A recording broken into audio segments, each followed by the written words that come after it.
Hello friends, welcome to यदन investment academy. Good morning. आप आज की ताजा खबर में आपका स्वागत है। हम स्टार्ट करेंगे कुछ ग्लोबल न्यूज से, फिर इंडिया स्पेसिफिक न्यूज जिसमें कुछ सेक्टर न्यूज भी कवर करेंगे, और फिर स्टॉक्स स्पेसिफिक न्यूज भी इस पूरे सेक्शन में हम कवर करते हैं। स्टार्ट करने से पहले मुंबई अगर आप रहते हैं तो आपके लिए एक इंपॉर्टेंट न्यूज है कि Parimal and I are planning to conduct offline session on investment workshop है। एक हमारा प्लान कर रहे हैं हम, जिसमें आप बहुत सारे क्वेश्चंस हमसे पूछ सकते हैं। ठीक है, and we will talk about investment, financial planning and stock market के बारे में। ठीक है, तो उसका लिंक जो है मैंने डिस्क्रिप्शन बॉक्स में डाल दिया। 24 दिसंबर को वो सेशन है, from 10 AM in the morning till 2 PM। ठीक है, जिसमें लंच भी इंक्लूडेड है। तो प्लीज आप अगर फ्री हैं उस दिन और आना चाहते हैं तो प्लीज कमेंट सेक्शन में जरूर चेक कीजिए लिंक को, और सेशन को बुक जल्दी ही कीजिए, क्योंकि ऑलमोस्ट 50% सीट्स ऑलरेडी ओवर हो गई हैं। ठीक है, तो इस वीडियो पे कितने का लाइक टारगेट ले? 3500 का लाइक टारगेट देते हैं प्लीज। 3500 का लाइक टारगेट प्लीज पूरा कीजिए। लास्ट में एक interesting news on capex of India, उसके बारे में भी लास्ट में एक डेटा है, पॉइंट है, वो शेयर भी करूंगा, और उसके बारे में तो इसलिए वीडियो लास्ट तक जरूर देखिए। स्टार्ट करते हैं हम डायरेक्टली कि ग्लोबल न्यूज से। ठीक है, तो ग्लोबल न्यूज में सबसे पहले क्रूड के बारे में बात करेंगे। 76, जो ब्रेंट क्रूड है वो $76 अब बैरल पे आ गया है। आप मेरे स्माइल देख रहे होंगे, ठीक है, because it's a very good news for India कि जैसे जैसे क्रूड नीचे होता है तो इंडिया का इन्फ्लेशन डायरेक्टली थोड़ा कंट्रोल में आ जाता है, बिकॉज बहुत सारा रॉ मटेरियल हम बहुत इंपोर्ट करते हैं। ठीक है, और हमारा रॉ मटेरियल पे काफी इम्पैक्ट पड़ता है अगर क्रूड ऑयल बढ़ता है तो। ठीक है, ये $129 में था मार्च में, अब ये $76 पे आ गया है, तो significant, it is lowest in this year. Right, obviously क्यों हो रहा है? क्योंकि एक मतलब रिसेशन का कंसर्न चल रहा है वर्ल्ड में कि डिमांड जो है फ्यूल की कम हो जाएगी। राइट, तो इसकी वजह से जो है फ्यूल का प्राइस जो है कम हो रहा है। और जो ये रशिया पे जो कैप लगाया है ना, रशिया के उस पे $60 का यूरोप ने और G7 ने, उसका इम्पैक्ट जो है लोगों को लग नहीं रहा है। उनको लग रहा है कि अरे रशिया को ऑयल तो ऑलरेडी वो $60 के आसपास ही है, तो ओवरऑल सप्लाई, ग्लोबल सप्लाई पे रशियन ऑयल का इम्पैक्ट, ये सब कैप्स पे, ये सब चीजें एम्बार्गो पे लग नहीं रहा है। एक्चुअली रशिया की जो प्रोडक्शन है वो ऑलमोस्ट प्री कोविड लेवल पे पहुंच गई है क्रूड ऑयल की। ठीक है, अब हम बात करते हैं दूसरी की इस हफ्ते क्या क्या इंपॉर्टेंट डेटा है फ्रॉम ग्लोबल मार्केट पर्सपेक्टिव जो इम्पैक्ट कर सकता है। और सबसे इंपॉर्टेंट डेटा आने वाला है वो है यूएस का इन्फ्लेशन डेटा। ठीक है, और एक फेड की मीट भी है वहां पे। तो ये दो बहुत ही क्लोजली ट्रैक्ड इवेंट होते हैं, स्पेशली अभी जैसे इन्फ्लेशन वहां पर ज्यादा चल रहा है। तो अगर इन्फ्लेशन कम हुआ तो मार्केट्स पॉजिटिवली रिएक्ट करेंगे, लेकिन अगर इन्फ्लेशन, कोर इन्फ्लेशन स्पेशली नहीं कम हुआ और वो सस्टेन करेगा तो वो प्रॉब्लम वहां पे आ सकती है फिर से मार्केट्स को, क्योंकि रिसेशन की बात तो ऑलरेडी काफी ज्यादा जो है यूएस मार्केट में चल रही है। अब हम कुछ इंडियन मार्केट की बात करते हैं। तो इंडिया में कुछ कुछ इंटरेस्टिंग जो है, म्यूचुअल फंड इंडस्ट्री जो है एक प्रपोजल बात कर रही है कि भाई हमें नॉट जस्ट, हम तो सिर्फ अभी म्यूचुअल फंड्स मैनेज कर रहे हैं। हाँ, पहले तो 40 lakh crore rupees now asset under management हो गया है म्यूचुअल फंड इंडस्ट्री का, which is phenomenal. Like almost almost I think not now till पहुंचे नहीं है, बट $500 बिलियन का asset under management now mutual fund industry के पास हो गया है, और काफी अच्छे से ग्रो कर रहा है। नाउ टू टू इम्प्रूव और डाइवर्सिफाई दे आर आस्किंग कि भाई गवर्नमेंट को कि भाई हमें इंश्योरेंस के फंड्स भी मैनेज करने के लिए दिए जाएं, हमें ईपीएफ के फंड्स भी मैनेज करने के लिए दिए जाएं, और पेंशन के फंड्स, जो गवर्नमेंट के पेंशन फंड्स हैं वो भी हमें मैनेज करने के लिए दिए जाएं, क्योंकि they want to increase their this, double करना चाहते हैं asset under management with in next 4 to 5 years।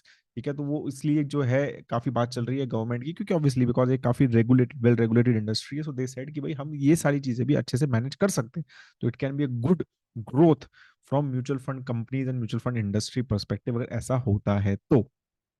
ठीक है, रशिया स्टिल रिमेन्स नवंबर में भी इंडिया का टॉप ऑयल सप्लायर रहा, सेकंड मंथ इन ए रो।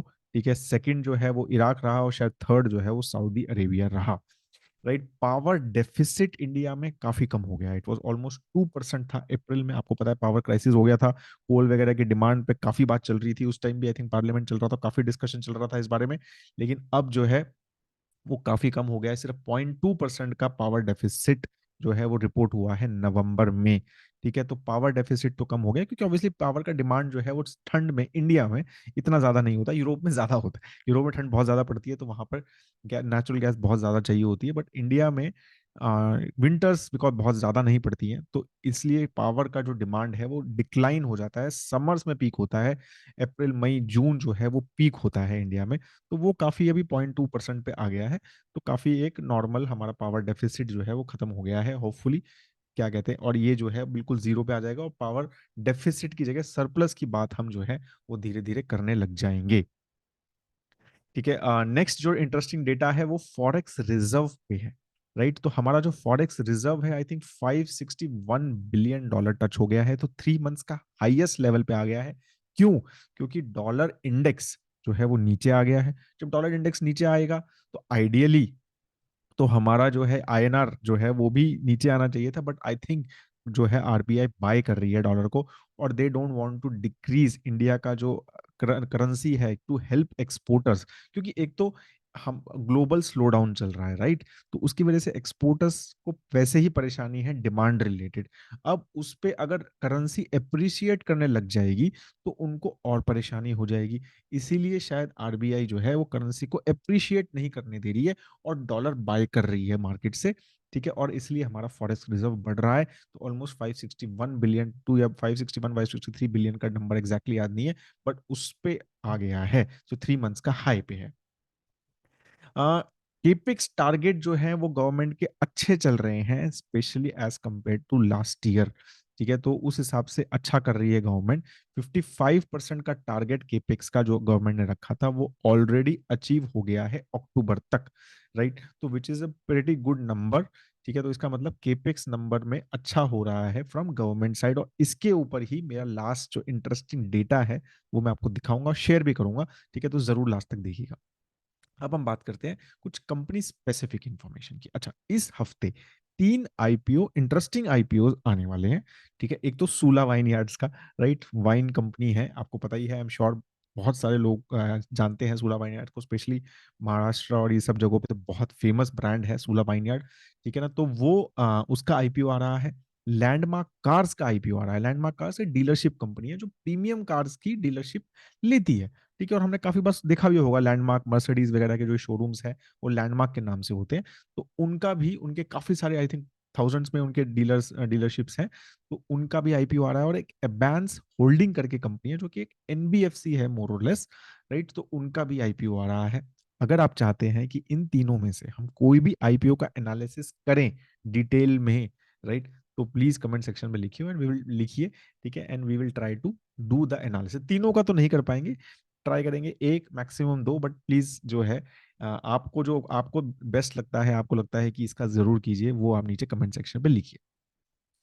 ठीक है, दूसरा कुछ सेक्टर के ऊपर है कि आईटी सेक्टर में जो है ना वो ऑलमोस्ट 6% करेक्ट हुआ। राइट, आईटी इंडेक्स जो है हमारा फ्राइडे को, तो क्या चल रहा है वहां पर, ये मेजरली ग्लोबल स्लो डाउन के ऊपर है, ग्लोबल रिसेशन फियर्स जैसे जैसे आ रहे हैं, तो वहां पर कॉस्ट कटिंग हो रही है। राइट, और उसका इम्पैक्ट जो है, बिकॉज हम तो एक्सपोर्ट ओरिएंटेड इंडस्ट्री है, IT industry is export oriented industry, right, India में तो हार्डली मेरे ख्याल से 3-4% का रेवेन्यू आता होगा। ठीक है, तो मेजरली सब ग्लोबल एक्सपोर्ट से आता है। तो वहां पे जैसे जैसे ग्लोब में, ग्लोबल मतलब यूरोप और यूएस में स्पेशली अगर स्लो डाउन आएगा, वहां पर कॉस्ट कटिंग होगी, तो यहाँ पर भी उसका इम्पैक्ट तो होना ही है। राइट, और वो एचसीएल ने अभी कुछ एक इन्वेस्टर मीट लिया था आई थिंक फ्राइडे को या थर्सडे को।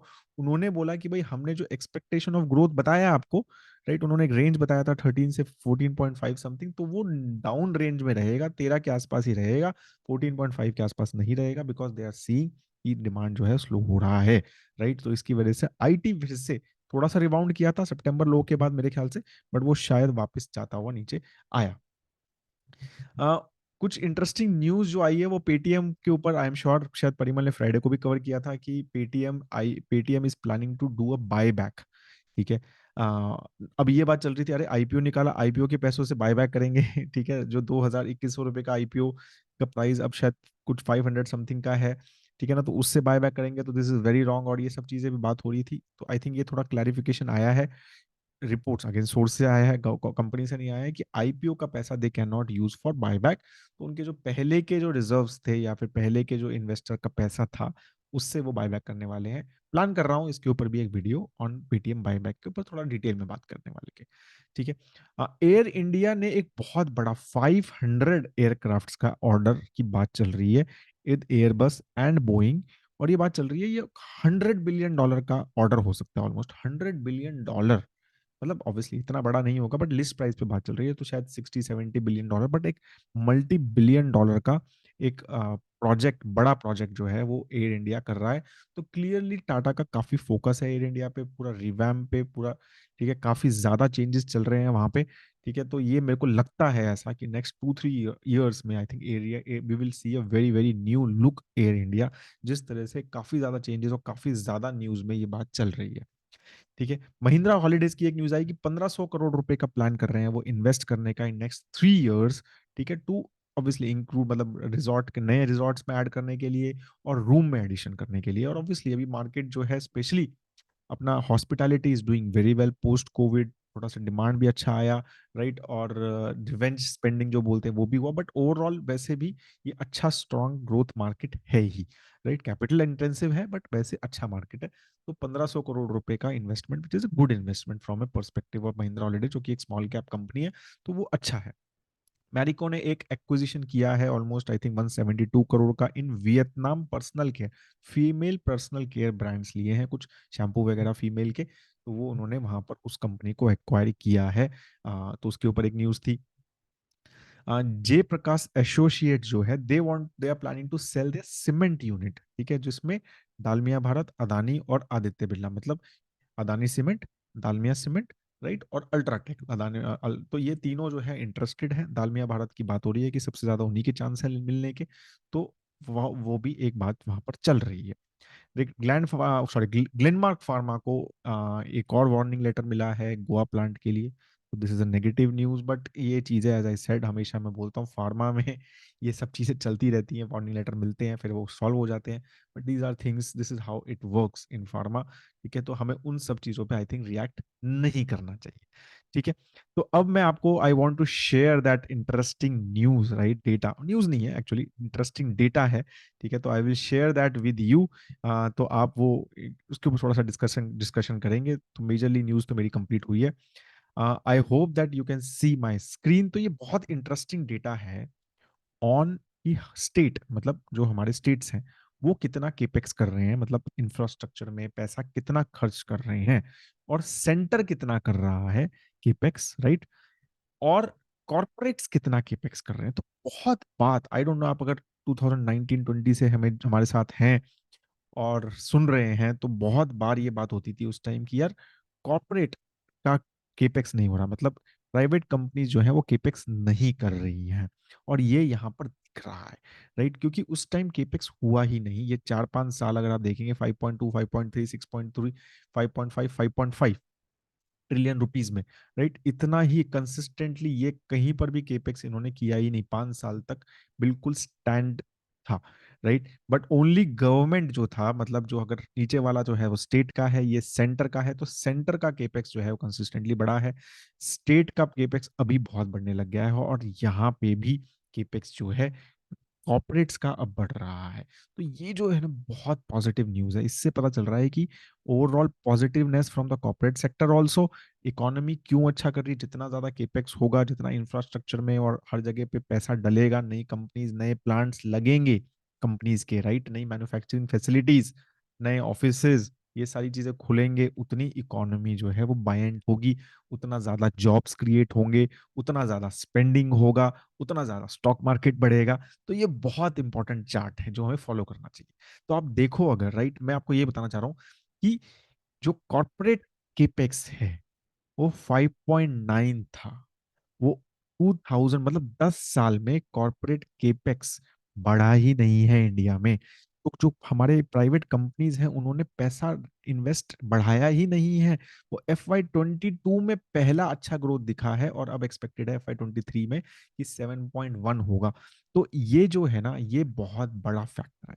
जो भी ग्रोथ हो रही है केपेक्स की, जो मतलब जो इकोनॉमी चल रही है, जो केपेक्स में ग्रोथ हो रही है, जो हमारी जीडीपी ग्रो हो रही है, वो बेसिकली सेंटर और स्टेट गवर्नमेंट के ग्रोथ की वजह से हो रही है। ये 1.5 था अब जो है ये 5.5 6.7 तक हो गया है, मतलब 4 टाइम्स बढ़ गया है। यहाँ पर 1.6 था, ये भी ऑलमोस्ट 4 टाइम्स बढ़ गया है।